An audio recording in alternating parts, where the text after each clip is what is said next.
Lord, salamat sa isang araw na maayos. Lord, salamat sa araw na ito. Alam namin, Panginoon, na laging the best ang mga plano mo sa amin, na ang purpose ay maganda at magkaroon kami ng tahimik na buhay. Hindi ko man alam ang bawat step na gusto mong gawin sa aking buhay. Magtitiwala pa rin ako ng lubos. I will hold on to your promises in my life.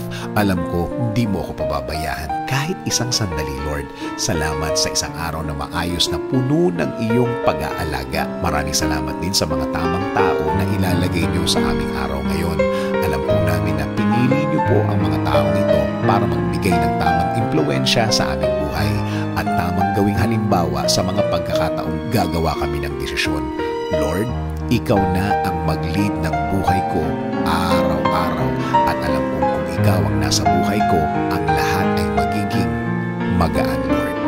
This is our prayer. In Jesus' name,